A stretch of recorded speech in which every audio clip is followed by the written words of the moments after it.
Nice. Welcome, everyone. It's nice to see people starting to come in uh, from the waiting room. And just as we're allowing people to get in, my name's Tim Rusk. I'm with NAO, and I just ask that you put in your name and where you work into the chat. We'd love to see that in our chat. And we'll get started in just a couple of minutes or less, perhaps. Wherever you are, I hope you're having a good day. It's nice. Thank you, Jody. It's getting nice here in Central Oregon. We're finally getting some warm weather, which is just awesome.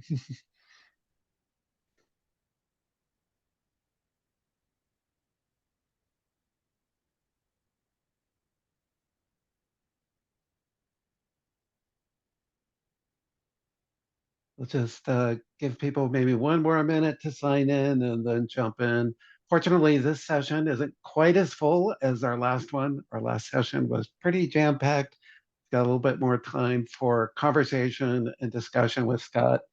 Excited about that. And the content looks fantastic for today.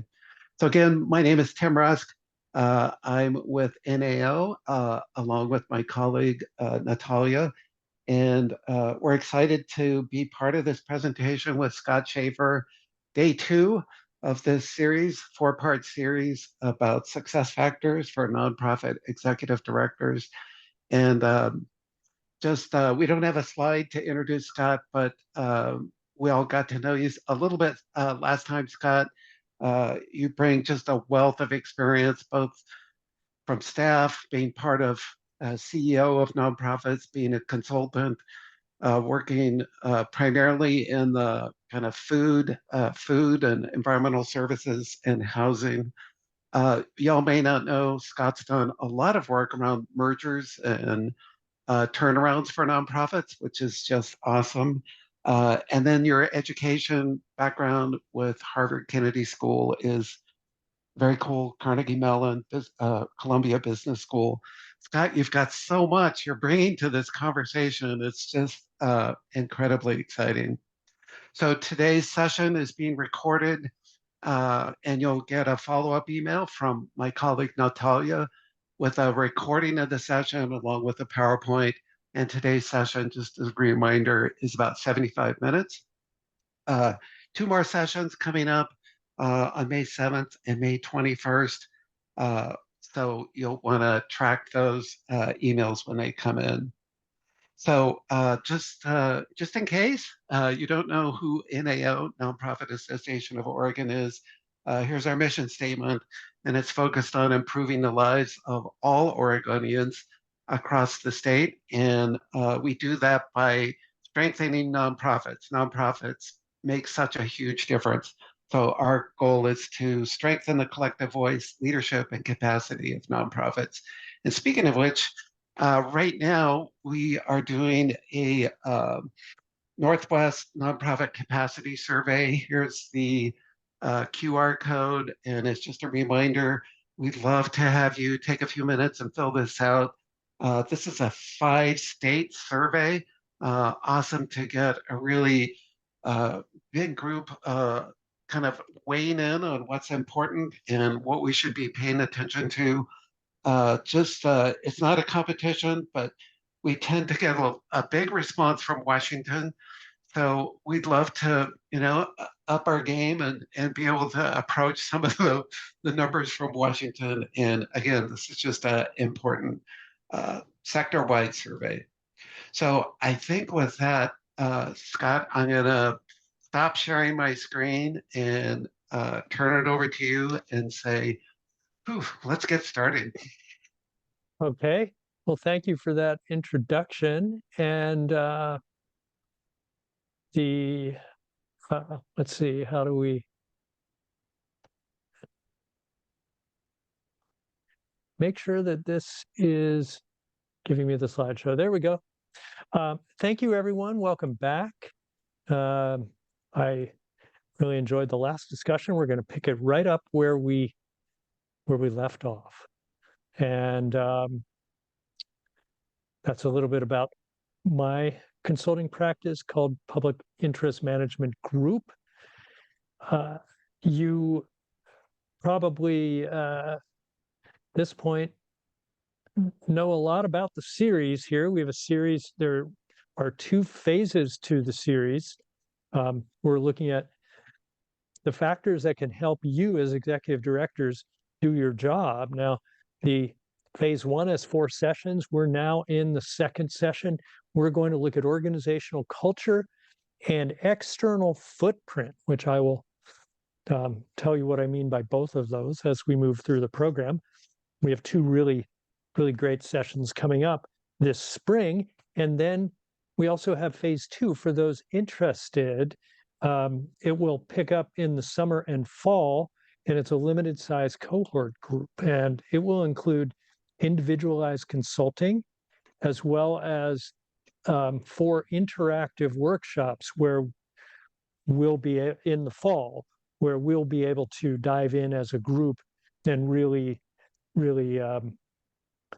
develop some deeper understanding and ways to apply these concepts in your organization. So you might want to think about that phase 2 if you're enjoying what we're talking about and you find it helpful. More detail is on NAO's website. Now, we're talking about success factors. As I mentioned toward the beginning, this kind of re-emphasize, what do we mean by success? Well, in order to do the study, the success factors study, we needed a metric for what does success look like? And we developed that as a mix of 3 things. First is mission-related outcomes. Second is financial health. And the third is growth. So we combine those together. And for each organization in our study, we had a metric for success. We were then able to draw correlations between how successful an organization was and how they rated on these various success factor, basically their practices and attributes in these different categories. So we're now looking at 2 of the categories today, culture and external orientation. Before we get going on that, I know that we covered a lot of ground last time, and I just want to see if folks had questions. By the way, there was a question we agreed we would get to today, and that had to do with how we promote organizational change. Turns out that's right on topic for today, so we will get to that. But I wonder, are there any lingering questions folks have? Here's an opportunity for you to put that into the chat, and we can entertain it as a group. These are the best practices that we covered last week, and just wondered if you had any questions or discussion items about those. Feel free to enter into the chat.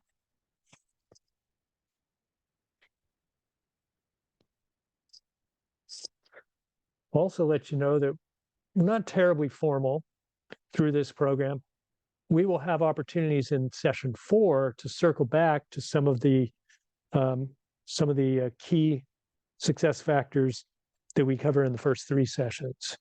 And you can also raise a question at any time if it occurs to you, regardless of whether it's necessarily on topic in this particular session. So we'll give you that window to ask questions later.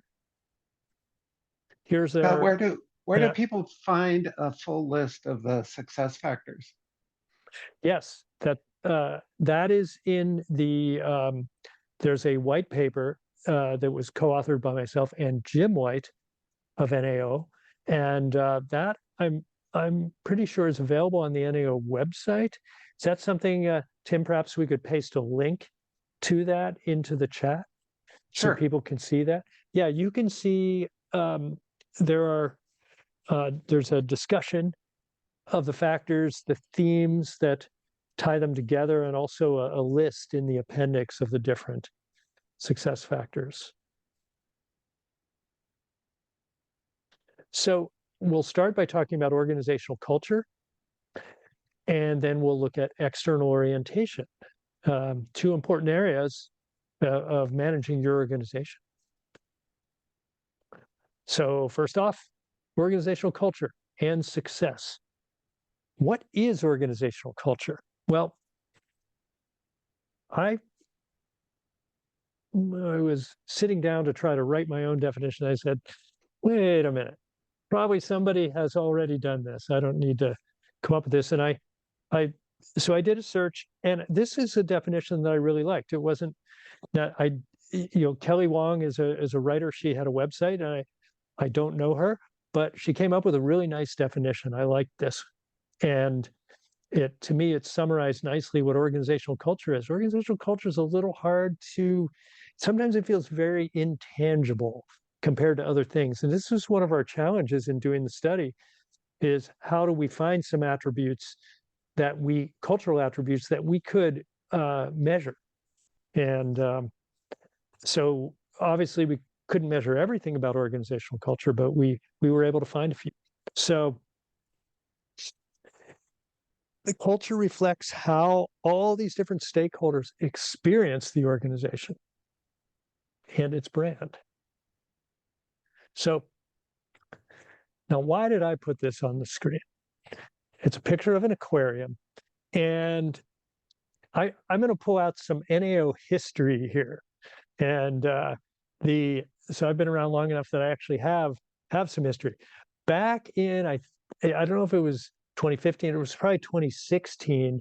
NAO co-hosted a conference in Portland. It was at that hotel. I've forgotten the name of that hotel in the south end of downtown that is, at least was run by Portland State University, their hospitality program. So I've forgotten the name of that hotel, but conference was there, and we did a presentation. I did a presentation on the success factors study and what we were learning. And someone in the crowd made a brilliant observation when we started talking about organizational culture and these attributes we were talking about. And she said, all the things we often talk about, we talk about finance, we talk about, HR policies and procedures. We talk about strategic planning and communications, fundraising. All those things are the fish, the mollusks, the urchins, the jellies, the corals, these creatures that are very visible. Organizational culture, this was the quote, this wasn't mine, but the quote was, organizational culture is the water. And I thought that was brilliant. So this is a metaphor, but for all the fish swimming around in the aquarium, they're probably not thinking about the water. And yet the water is everywhere. And in fact, you take away the water, there's nothing. Everything depends on the water. So organizational culture is something that we kind of live and we breathe, but we don't necessarily notice. But it is a powerful influence on management. And so it's well worth discussing the nuances of it. So one interesting thing about culture, and this is true of all human culture. And by the way, one thing I'd like to say about culture is that, sometimes in the business world, culture has been kind of an odd, because of this water-like quality that it has. It's kind of been an odd duck in the business literature. It's not as tangible as finance, for example, or even marketing. And so there aren't as many books or articles written around it. Sometimes, sometimes it's perhaps not taken as seriously about it. And sometimes we tend to think about organizational culture as a special case or kind of an oddball within the larger world of culture, which we think of as, perhaps ethnic traditions and also, things like arts, that type of culture. And so we try to think of, we often, I think of organizational culture as a special case of other culture. I think it's exactly the other way around. I think all all things that we think of as culture are themselves special cases of organizational culture. I think organizational culture is everything. And if you think of organizations very broadly, a group of friends is an informal organization, a family. And a nuclear family might have its own culture, and then the extended family might have a slightly different culture. So just as, one department or one group of employees in an organization, they might have some elements of their own culture. You bring them together, the organization as a whole has its own culture, but then you have subcultures there. And the same is true with the board. The board can have a different culture from the staff in an organization. And one interesting thing that fascinates me about culture is that it is transmitted through generations. So that's true for ethnic cultures. That's true with arts. That's true, and within the arts, for some of you may work in arts organizations. I think the performing arts tend to have a different culture from things like museums and other types of institutions, but they tend to be transmitted through generations. So that culture doesn't live with a person or even a group of specific people. It exists somehow above and beyond that. And so that to me just underscores how powerful a force it is. Changing culture does take a lot of time, and it takes conscious effort. So even though it is intangible, it's important. Okay. Now, here's a question. Are all organizational cultures created equal? And though it's perhaps politically correct to say, well, yes, every culture has its validity and its positive elements. And whereas I think that's true, I think when it comes to successfully running an organization, the answer is no. All are not created equal. That doesn't mean there's one correct culture, but there are some cultures that are more geared towards success. And that's what we want to understand here. So the best attribute number one is cohesiveness of overarching philosophy. Now, every organization, it may be hard to articulate it, but every organization has some philosophy by which it runs, by which the organization runs.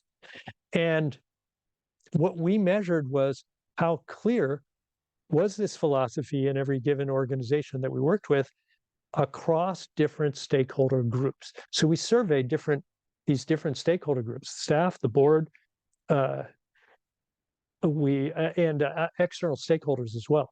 And we also different groups of staff. We had a survey for management. We had a survey for the entire staff, and we tested what is your understanding of the operating philosophy? Or that wasn't the question, but we got at that from asking a number of other questions. And then we looked at how consistent were these responses across these different groups. And what we found was that, well, let me get to that in a second. What we found was that the most successful organizations, these different groups tended to have the same understanding of what the philosophy was. So we were not measuring how good is your philosophy. We were measuring how clear is it, consistently understood. And so when organizations were less successful, they tended to have a lack of clarity in these different areas. So, again, this is something that's interesting. We saw this last week in session one, where in some of these cases, it's merely a consistent understanding of these elements that is the problem. So it can be simply a communication problem in some cases. But of course, it also could be that maybe the organization just doesn't have a clear philosophy. So that could result in the same thing. So what are some examples of operating philosophy? So here are these aren't philosophies in their entirety, but these are some elements that could be part of an organization's philosophy. And the exact opposite could be an element as well. So for example, we do things according to an established rule book. There are a lot of nonprofits that, if they're being honest, would say the opposite about their culture. That, we do things in a we may have the rule book, but we interpret it flexibly. That's one way to put it. So that could be a characteristic of culture. And again, we didn't test with this success factor. We didn't test which one is better or not. We just tested, do different groups have a clear understanding of it? So the board stays in its lane, trusts the staff to run the organization. Well, that's a nice one, if true. I think a lot of executive directors, I was an executive director several times. I always liked a board that stayed in its lane, but not every board did that.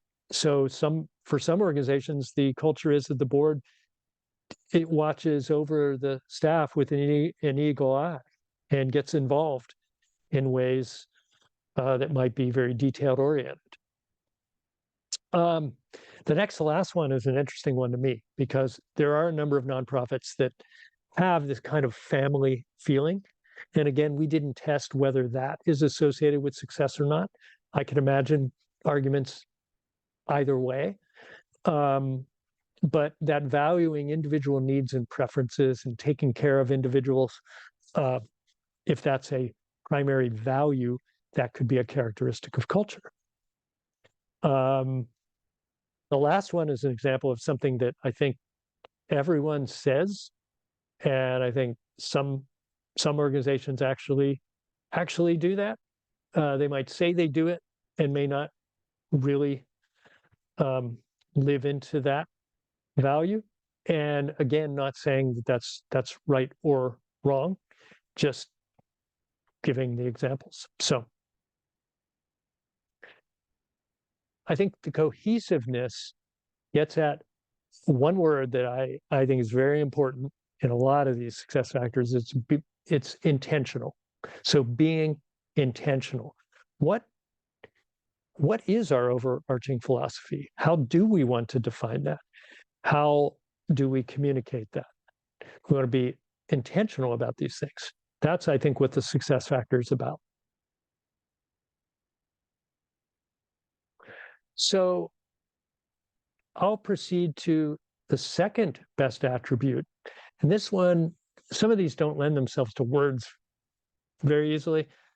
Business focus overlaying management and operations. So what do we mean by that? So it's basically cultural integration of established business practices. And so things that you would learn in MBA school. I don't have an MBA myself, but a lot of these things are obviously equally relevant to the nonprofit sector as they would be in the business world or government, for that matter. So to what degree do we value things like HR processes and procedures, formal ways of developing our business or approaching our fundraising operations?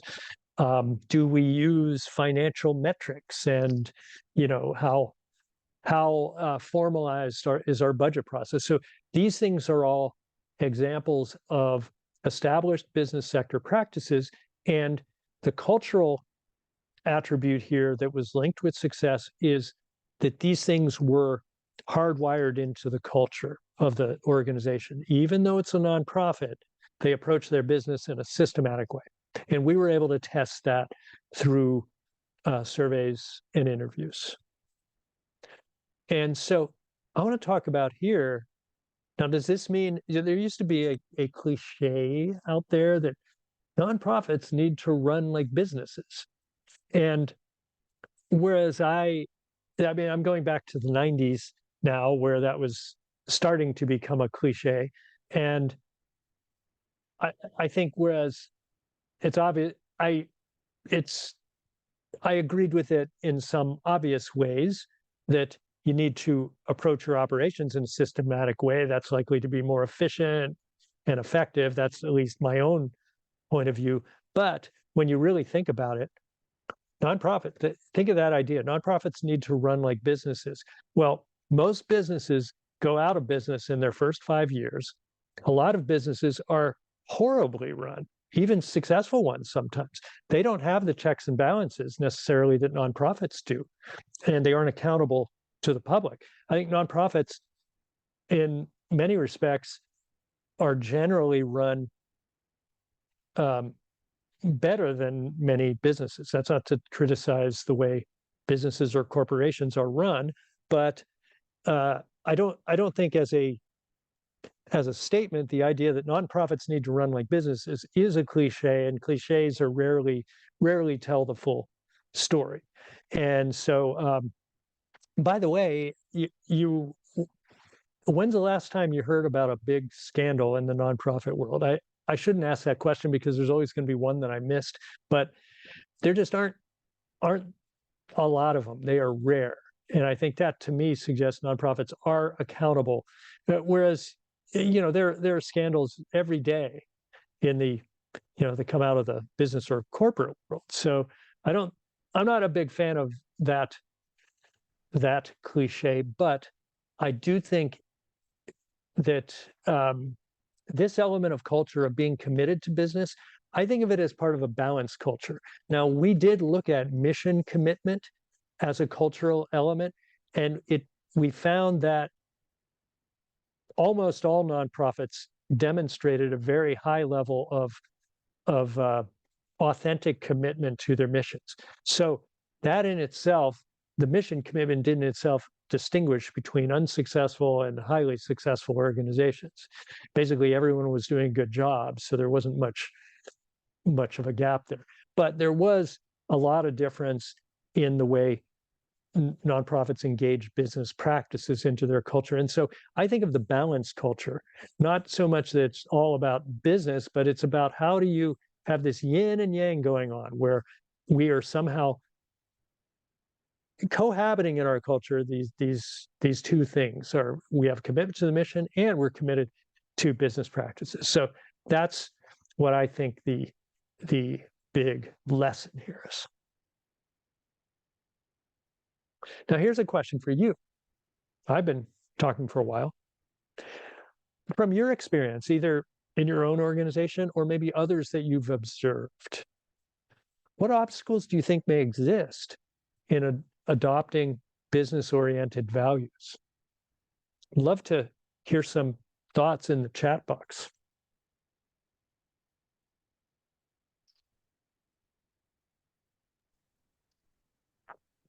Tim, are we We have seeing it? Lynn talked about skills in finance and HR.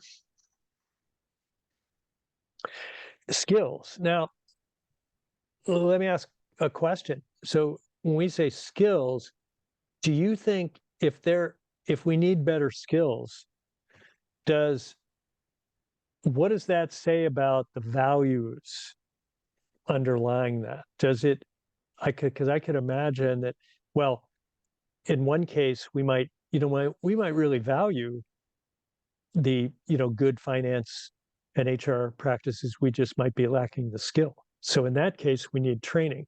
But I could also imagine that in a given organization, we might not value it very, very much, and that might be a contributing factor for why we don't have the skills there. So I don't know which is the chicken and which is the egg there. Let me get some more comments out here. Michael says we need to be more mission-driven rather than profit-driven. That's just a question around bandwidth and capacity. Seeing business practices as a distraction from the mission, not knowing about them. We're drawn to the mission and the intrinsic motivation, but not a profit motivation necessarily. So it attracts a little bit different kind of person. Limited staff and people wearing multiple hats. We've lost the mission. That's quite something. Lacking skills or resources. Yes. Yeah. Let me ask a question, and this is for the group. And Tim, you might have thoughts on this. Do do you think focusing on these business elements is a distraction from the mission, or Yes. can it be? I mean, they're inseparable, right? You got to make payroll every time payrolls due. So it seems really inseparable. And sometimes board and staff don't understand the business oriented values or feel like they're in conflict with the mission. Um, Do- yeah, Rose In says other words, sustainability allows the mission to continue. so it feels kind of yucky to be talking about money or Well, things like to that. some, right? It can, yeah. Staff want someone to just take care of the business, just take care of all that stuff. Oh, yeah, that really resonates with me because I've often come into organizations that had their existing culture, and that's a pretty common one, actually, right there, that where you have the program folks and they understand that we need money. They need to get a paycheck. They just want just like, can you guys just take care of that? I don't want to think about it. Nice, great comments. Love it. Depends on what Yeah, business practices and how they're approached. Nonprofits have a wider range of metrics to track and balance with each yeah. other. Thanks, Joe. Well, yeah, that raises a good point. It's easy for a business to have uh, business values because that's I wouldn't say that's the only mission of a business to make money, but clearly, you know, that's more front and center. So, but nonprofits have other metrics that are more complex. So, yeah, this is a great discussion. I want to go on to and we'll get back to, we'll have time to get back to all this, either today or later on in the program. There's a third best attribute, and this is the inclusiveness of strategic decision making. To what extent are other these different groups included in the making of strategic decisions? Strategic decisions are about where are we headed as an organization? What are our priorities for next year, et cetera. So strategic decisions would not be, well, we need another staff person in the communications office. Do we want to get someone who really knows web design, or do we want someone who's more public relations oriented? That's not a strategic decision. Strategic decisions are where we headed as an organization. How inclusive were these decisions? Who was involved in making them? And it turns out there was a correlation between how inclusive were these processes and how successful was the organization.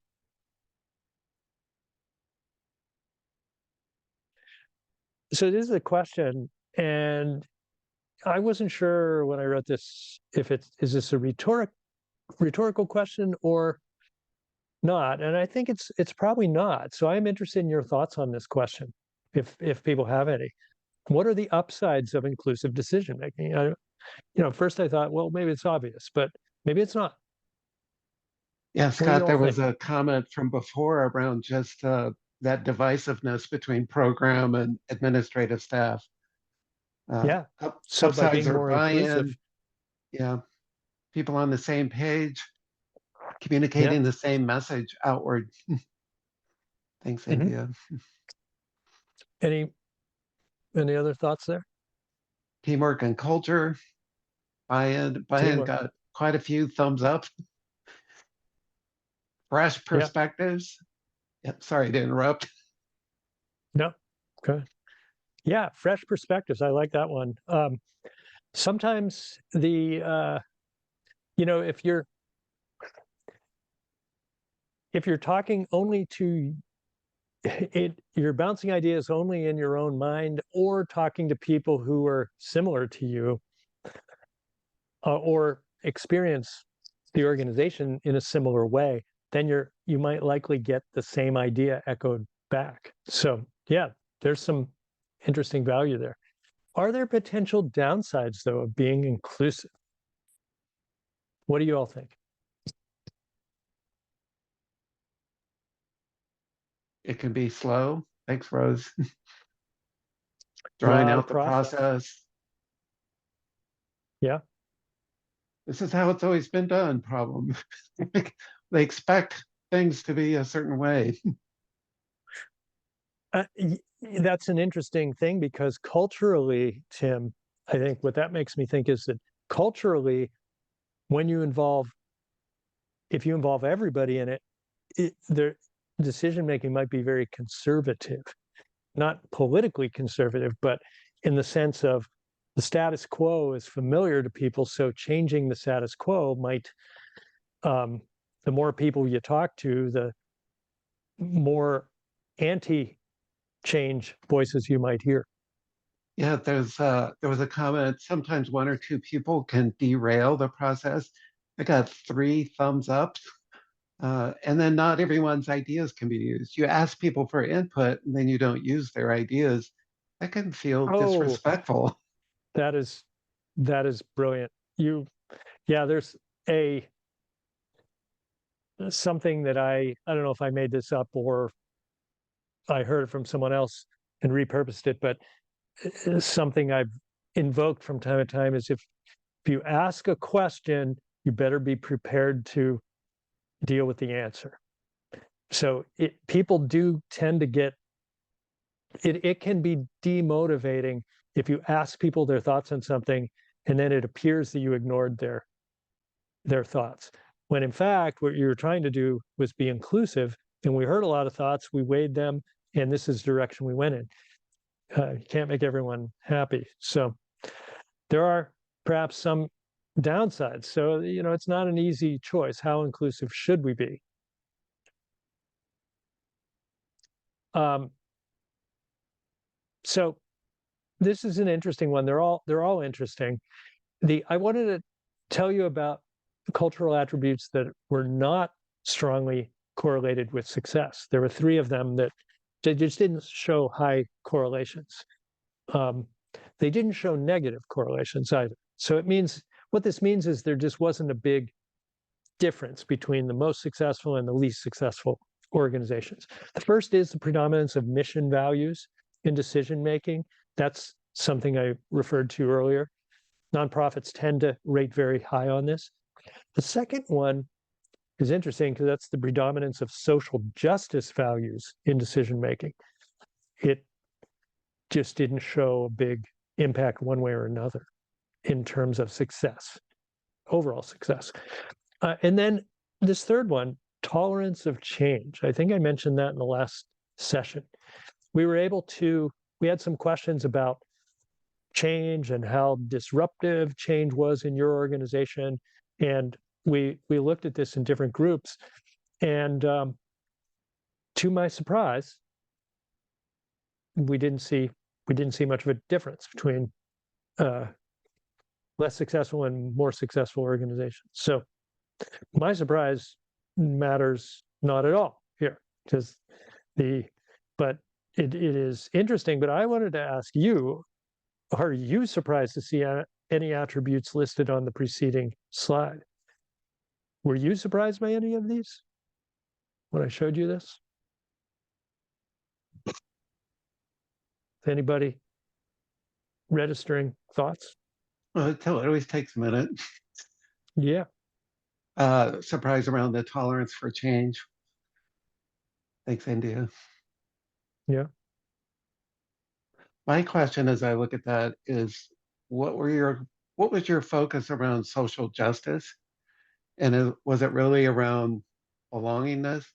Let me get some other people. So surprised about missions and values, surprised about tolerance, very surprised at the predominance of mission and values.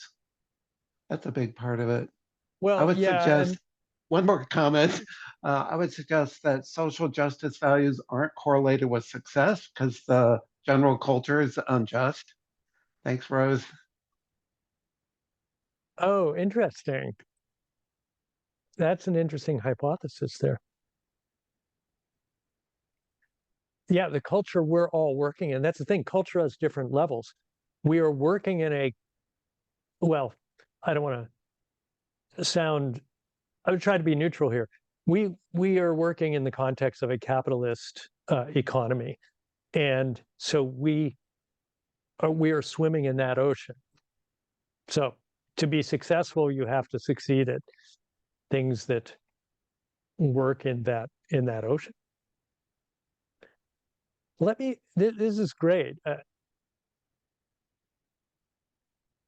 Now this is a poll. This is we want to engage all of you. This is our first of two polls today. I am interested now in talking about culture change. And what do you think is the biggest obstacle to culture change in your organization? And so if we could get that poll out there, there are a number of options. And if you could, it's multiple choice. So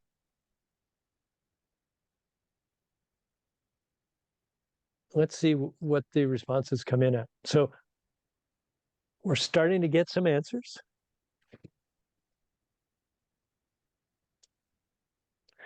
And they are coming in.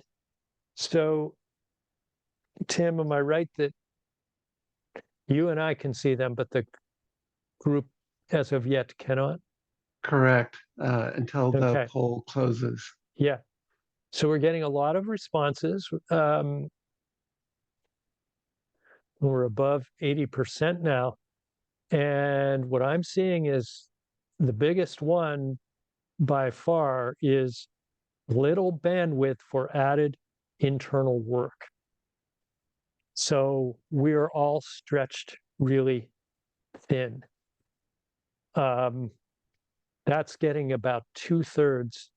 2/3 are indicating that one. And then there are several that are approximately tied: staff resistance, communication challenges, and we're often in crisis mode. Those each got about 1/3. 1/3 of folks responded to those. Board resistance is quite a bit lower. That's at 19%. So really interesting. Yeah. So the big one is little bandwidth for added internal work. And I have to say that as a consultant, I see that in 100% of my clients. Doesn't matter if it's a small organization or a large one, is that we are just stretched really thin. And I think the current economy has exacerbated a problem that was there before.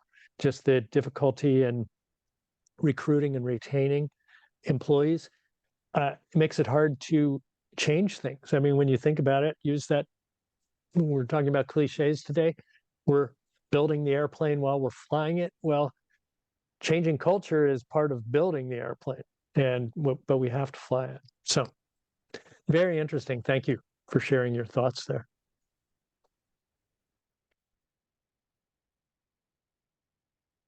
Okay. Let's continue. Real quick, what approaches have succeeded for you in promoting cultural change? If you could come up with just very concise thoughts. And this kind of gets to the question, and I'm sorry I've forgotten who asked it last time, of how do you make change happen? And I'm interested in if folks have thought generally of how have you succeeded.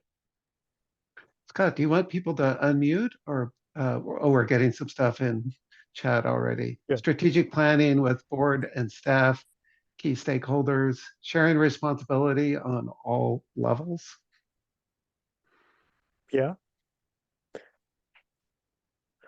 It could be that some of that inclusiveness in that third success factor could actually help promote cultural change. Well, I'll tell you what, there's a field called a field where there are dedicated consultants, mostly working in the corporate world. They called change management, and it's about promoting cultural change. And when I hear them talk about it, like in seminars and things like that, the three top things they mention are communication, communication, and communication. It's so you communicate with people about what we're hoping to change and why. You're asking them what they think. You're asking them how they feel. You're checking in with them, and you're supporting them in some cases, if something is being lost, something important in the organization, because we're changing the way we do things and we're changing the culture behind it, is allowing them the space to um, mourn the loss of whatever it is. So uh, and just giving airtime to people, and some people won't be able to change. I think the example we heard last week was, well, we have an organization that, yeah, we know what we want to do, we just can't get people to change. And so, communicating, big part of communication is listening. And sometimes you do have to change the people, though. Hopefully not most of the people, but sometimes changing a few people can have a big impact. Got a couple other comments from the chat. Yeah. Transparency and communication, right on topic. Uh, People they want this answer to this question. Uh, Someone else said a handful of leaders being champions. The use of external Yeah. facilitation and inclusion in the establishment of standards of excellence for an Yeah. organization. Transparency, utilizing a collaborative approach, and the training to support those in leadership positions. Wow. Rapid growth has brought in a new group of employees who are change agents. That is an interesting one. So you can use the hiring process to help promote desired cultural changes by perhaps by getting people who maybe have infectious enthusiasm, people who are team players, people who already get what we're trying to do, people who've done that in other contexts. I love it. You all are pretty advanced in your thinking on culture change. Really exciting. So let's move on. Let's talk about external orientation of the organization and how that relates to success. There's some interesting things that we learned. So we had a best attribute that was very hard to put into words. I called it constituent access and communication channels. And this is the extent of active constituent engagement opportunities. So to what extent did we engage our supporters? And I think, think of funders, but also other partners. How did we engage them? And, at the time we weren't picky about what that way was, but there had to be some activity that engages them. Often they were in-person meetings. Consider that we did this before the pandemic.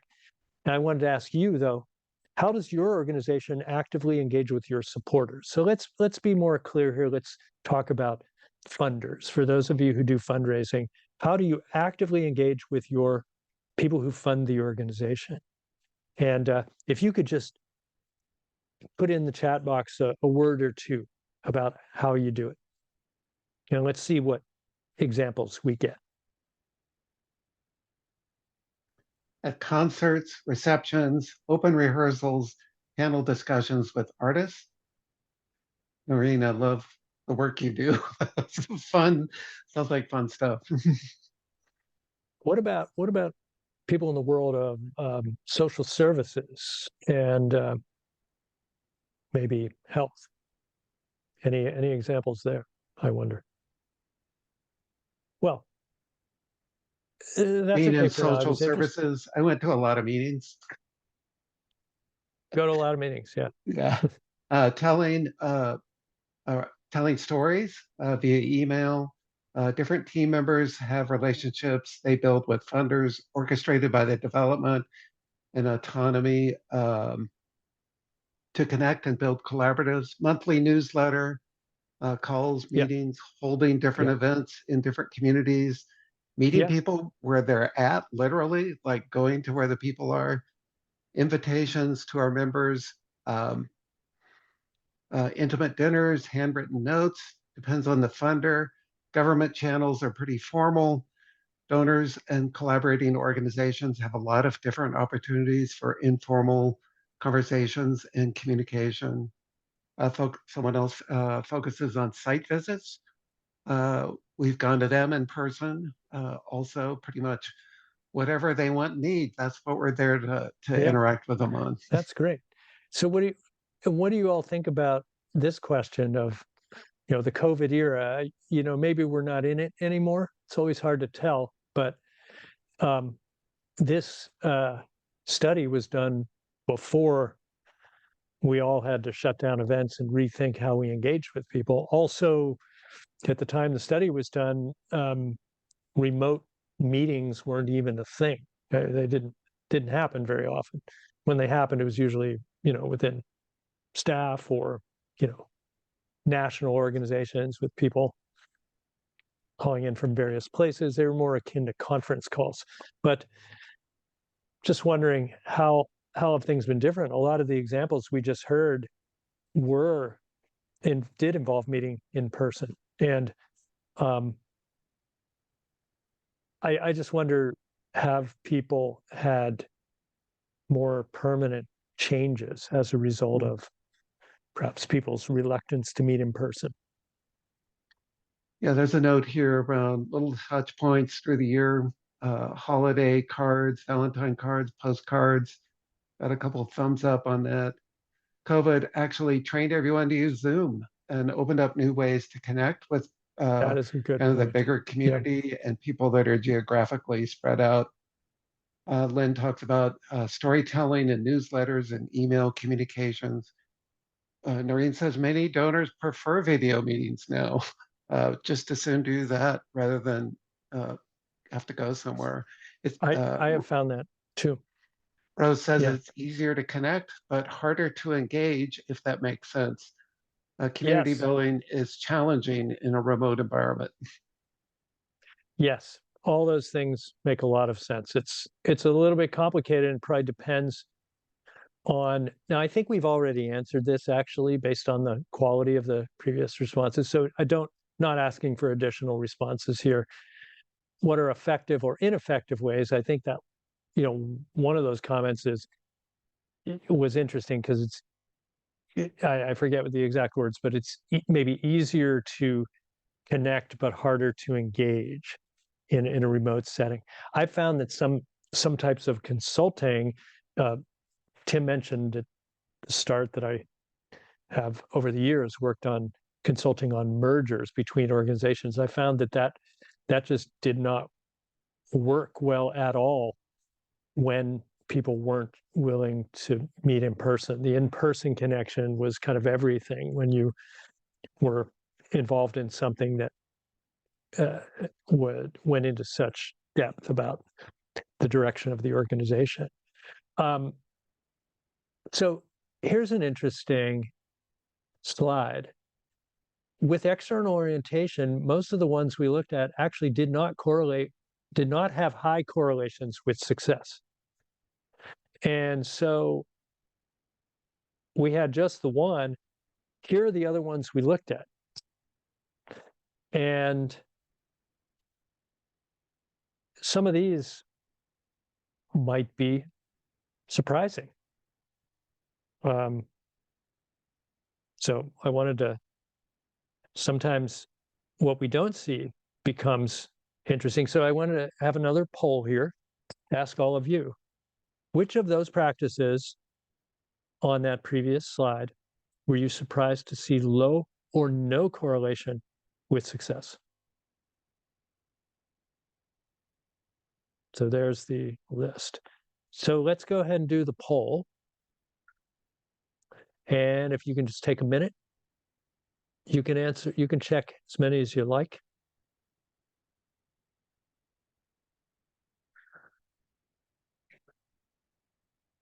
And we're starting to get some responses here. We'll let this percolate as you all are checking your boxes.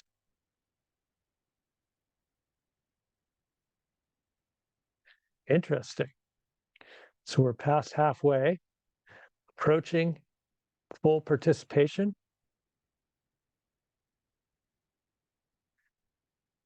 And we're just about there.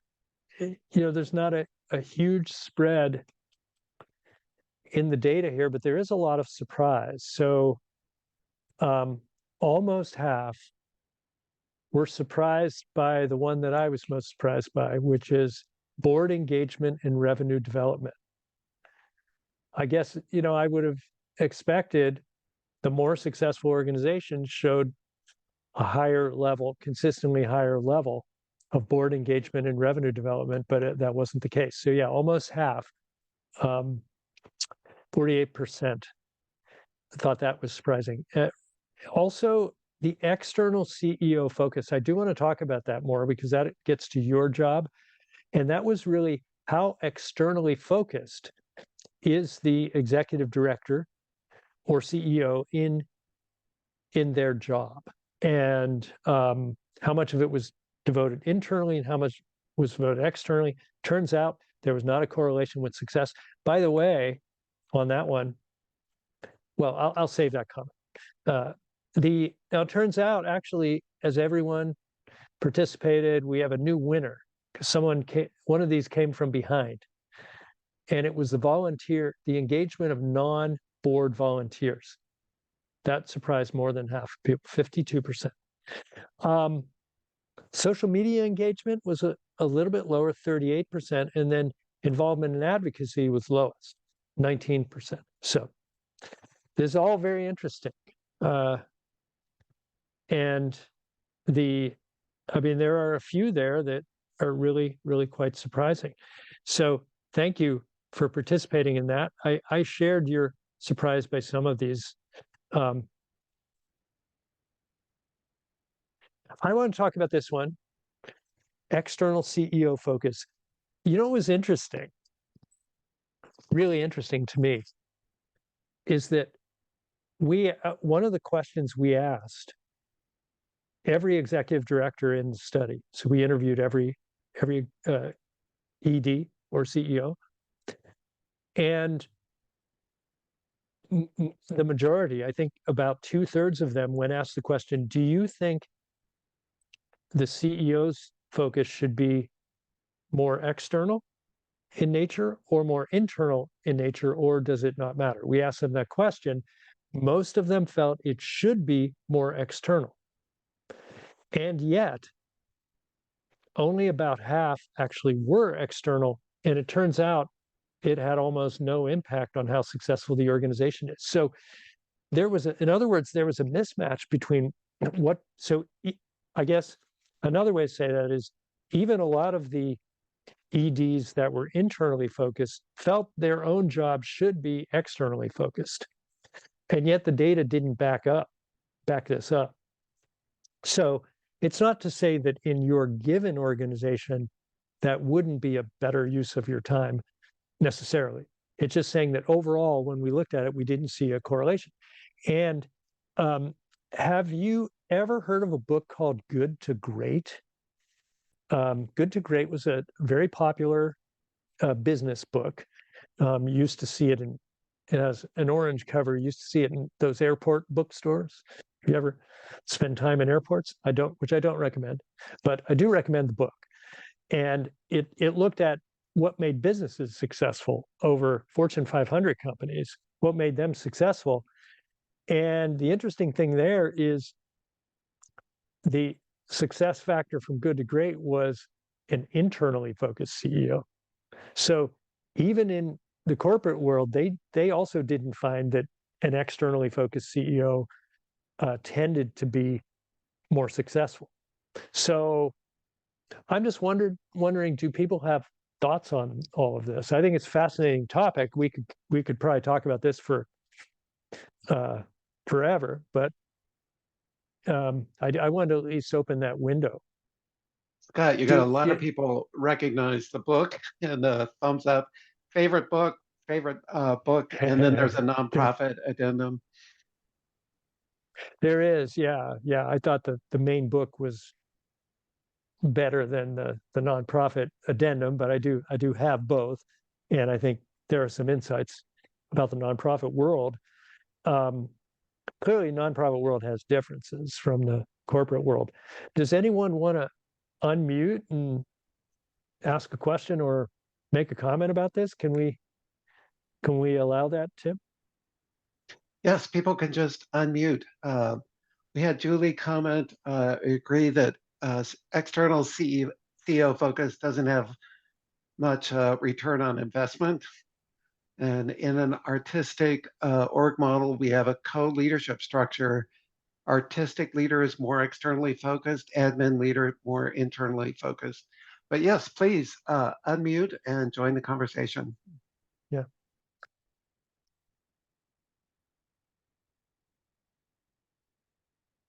Anyone like to jump right in?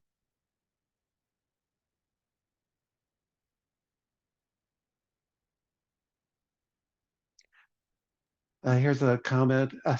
Julie's thinking, but here's a comment. Focusing externally makes an organization vulnerable to disintegration of culture, which affects what people hear. Interesting comment, Diane. Very interesting. Yeah. Well, you know, I think you can make a good argument for either external focus or internal focus. And I think it depends on the context.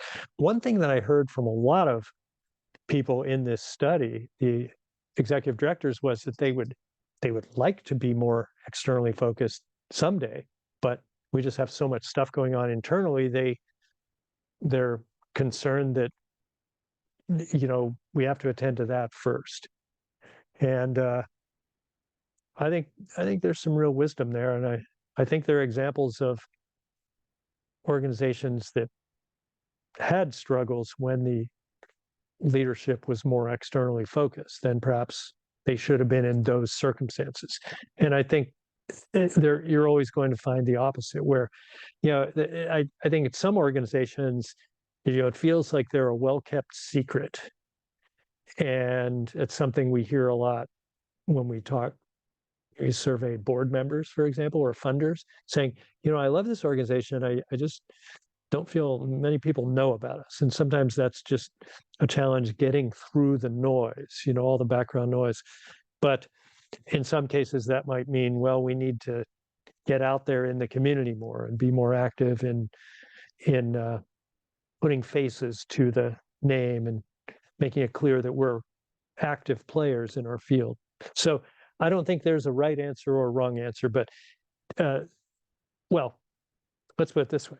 There isn't a right answer, but there probably are wrong answers for particular organizations. So I think you have to determine this, but you should not feel bad if you feel you need to be internally focused, if that fits your situation.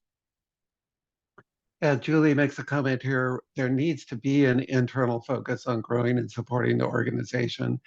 If that's there, the external focus helps, but not at the expense of internal organizational leadership. Good point. Very well put. Well, let's move ahead. Let's talk about how we can apply these for a little bit, and then we'll have some time for more discussion. Think about what questions you have. So some questions that I think we all can ask about our organization. We could, we talked about last time about how do we find strategic time as leaders? How do we get those opportunities? And questions that we can ask in those opportunities, rare as they may be, is we can try to describe our culture. What are our attributes? We don't necessarily always get a chance to think about the water in the aquarium tank. What attributes do we have?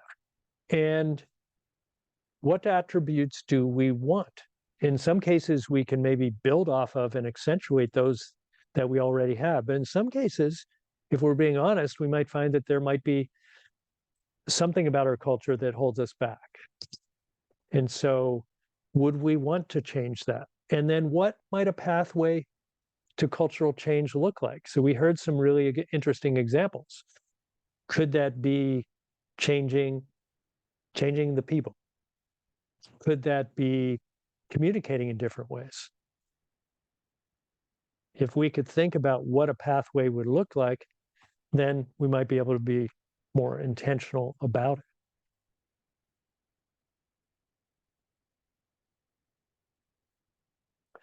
So with regard to external orientation, I have these questions that we might ask in our rare but important strategic thinking interludes. What activities and resources do we have in our arsenal? And here's an important one in the middle that I think it's fair to say organizations often don't think about this because it's not easy to think about this, for one thing. What are the outcomes and how cost effective are we? So, have you ever been in a board meeting where we raise this question of, yeah, we need to build more relationships in X, Y, or Z.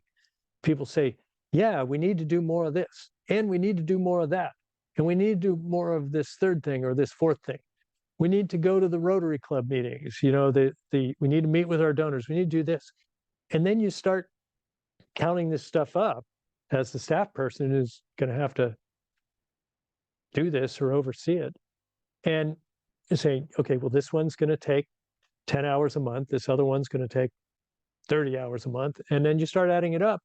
And you ask the question, well, who's going to do all this stuff? But the question implied there is also, where's the low-hanging fruit? How do we know what the most effective uses of our time will be to engage with our supporters?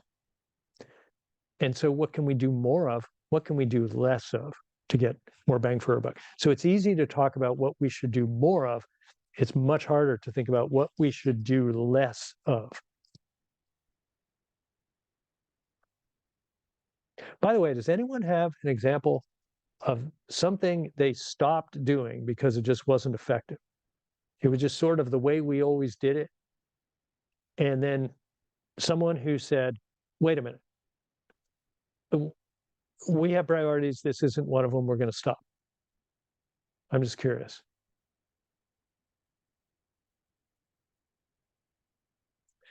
Let's keep that idea out there. Feel free to put it in the chat.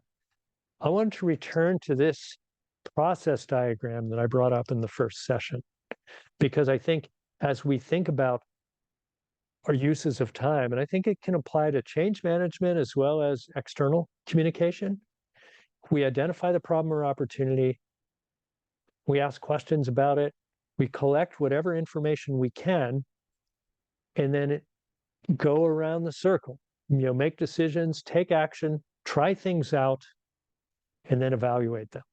I think for these areas, both cultural change and external communication, they're really important to results. So it's important to know how well they work.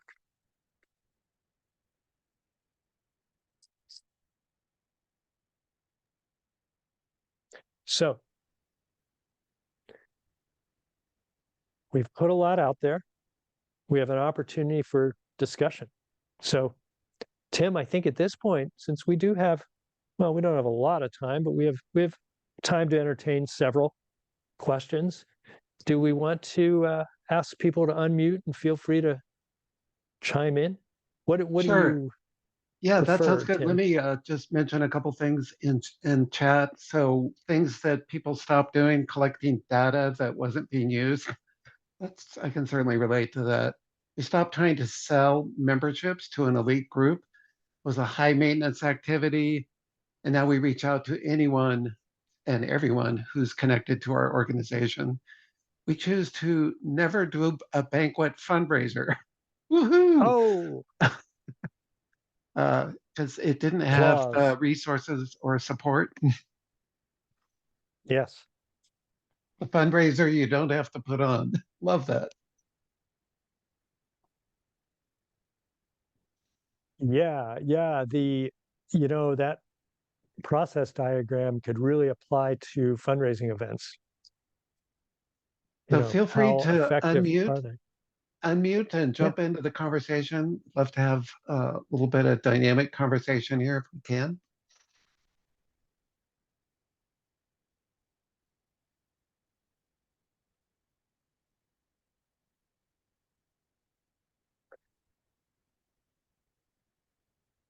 I'm curious for the participant who raised the question of how to make change happen. I wonder if you have further thoughts at this point, if they are still with us here. Because a lot of what we're talking about is how do we change things?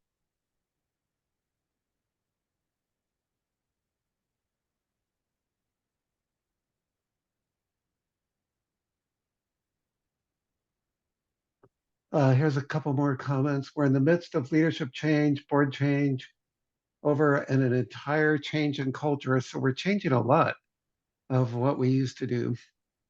And then Noreen asked a question about the study in general. Do you notice any difference between the fields? Oops, lost it. Fields of service and organization. Uh, for example, there are only two arts organizations. I've heard of other research regarding the efficacy uh, of advocacy in arts and culture organizations. Or do your Yeah, results well, seem more? Go ahead. we didn't have enough data to be able to differentiate results among different subsectors. So you're quite right that we cannot conclude, for example, whether arts organizations are substantially different from social service organizations in this regard. I think that when it comes to advocacy, um, that's one of the ones I think I was somewhat surprised that the degree of involvement in advocacy was not correlated with success, if only because those organizations that do advocacy often have more visibility among funders. But, is that dynamic different in the arts world or not? I'm not so sure. I think that um, I would, I guess I would start from a standpoint of skepticism, but just acknowledge that we don't have enough data. And I think for really all of these factors, I think, remember something that I said in the last session, I believe I said it, was that we had we had several themes that we talk about in the white paper, that organizations have these themes, and then we have these 17 best practices. How many of the most successful organizations, we had a cutoff point in their success metric, how many of them had high scores in all of these um, statistical success factors? The answer was zero. There wasn't a single organization that was doing all of the quote best practices, but all of the most successful organizations were doing at least 3/4 of them. So I think there's going to be variation, and I think one of the takeaways here is that, well, for your organization, you might find resonance with a number of these, but for reasons unique to your organization or your sector that you work in, maybe some of the others are um, still important for you to work to be active in.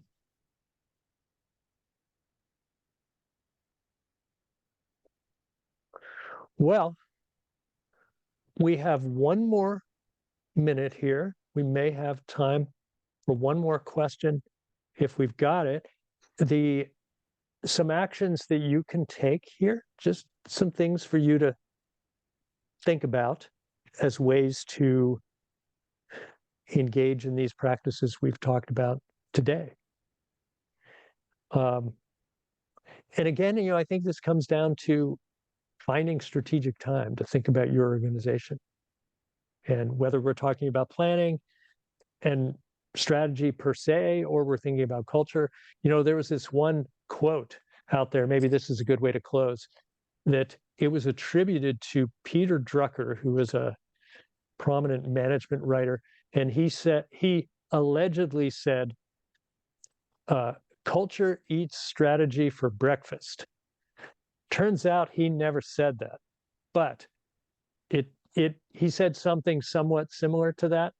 And I think the idea is a good one, which is that you can have the greatest strategy in the world. If your culture doesn't support implementing it, it's going to be challenging to do it. So, the culture thing is really, really important. And so that's why I think some of these practices are well worth thinking about. And I want to thank everyone for attending today. We have another session. We're going to keep it moving in 2 weeks. So I look forward to seeing and engaging with you again then. Thank you very much, Tim and Natalia and NAO, for presenting this. Scott, thank you so much. This was wonderful. Just a note as we go out, I want to thank the Ford Family Foundation for supporting this and look forward to talking to you all on the 7th. See you all in May.